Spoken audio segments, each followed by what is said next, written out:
ಯಾರಾರ್ಥಕ್ಕೆ ಹ್ಞೂ ಕೇತು ಗ್ರಹಕ್ಕೆ ಅಶ್ವಿನಿ ನಕ್ಷತ್ರ ಮೇಷರಾಶಿ ಕುಂಭ ನಕ್ಷತ್ರ ಮುಖ್ಯವಾಗಿ ಪೀಡಾ ಪರಿಹಾರಾರ್ಥಿಗಳಿಗೆ ಶ್ರೀಸ್ವಾಮಿಗೆ ಅಭಿಷೇಕವನ್ನು ಮಾಡುವ ಮುಖಾಂತರ ಗ್ರಹಣ ಶಾಂತಿಯನ್ನು ಭಕ್ತಾದಿಗಳಿಗೆ ಮಾಡಿಕೊಡುವ. ಓಕೆ. ಭಕ್ತಾದಿಗಳು ಸಂಜೆ 7:30 ನಂತರ ದೇವಸ್ಥಾನಕ್ಕೆ ಆಗಮಿಸಿ ಭಗವಂತನ ಅಭಿಷೇಕವನ್ನು ದರ್ಶನವನ್ನು ಮಾಡಿ ನಂತರ ಪ್ರಸಾದವನ್ನು ಸ್ವೀಕರಿಸಿ ಕಂಕಣ ಪ್ರಸಾದವನ್ನು ಸ್ವೀಕರಿಸಿ ಎಲ್ಲರಿಗೂ ಶಾಂತಿ ದೊರೆಯಲಿ ಅಂತ ಪ್ರಾರ್ಥನೆ ಮಾಡಿ ಈ ಸಂಕಲ್ಪವನ್ನು ಮಾಡ್ತಾ ಇದ್ದೀವಿ. ನಾಳೆ ಇದು ಪರಮ ಪೂಜ್ಯ ಭಾಷ್ಯಂ ಸ್ವಾಮೀಜಿಯವರ ಸ್ವಹಸ್ತದಿಂದ ನೆರವೇರ್ತಾ ಇದೆ. ಇನ್ನೇನಾದರೂ ನಿಯಮಗಳೇನಾದರೂ ಇದೆಯಾ ಭಕ್ತರು ಪಾಲಿಸುವಂಥದ್ದೇನಾದರೂ? ಖಂಡಿತವಾಗಿ ಯಾವುದೇ ನಿಯಮ ಇಲ್ಲ.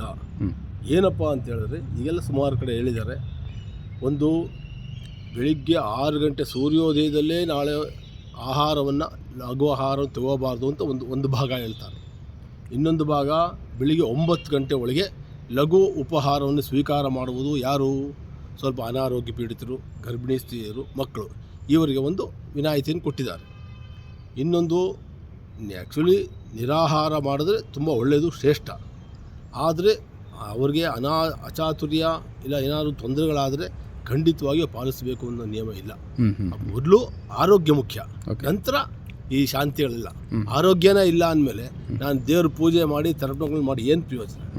ಆದ್ದರಿಂದ ಮೊದಲು ದೇಹವನ್ನು ಒಂದು ಲಘು ಉಪಹಾರವನ್ನು ಮಾಡಿ ಆಮೇಲೆ ನಂತರ ಈ ಮೋಕ್ಷ ಸ್ಥಾನವನ್ನು ಮಾಡಿ ನಂತರ ಫಲಾಹಾರವನ್ನು ಸ್ವೀಕಾರ ಮಾಡ್ಬೋದು. ಇದರಲ್ಲಿ ಯಾವುದೇ ಥರದ ದೋಷ ಇಲ್ಲ, ಯಾವುದು ತಪ್ಪೇನಿಲ್ಲ. Thank you.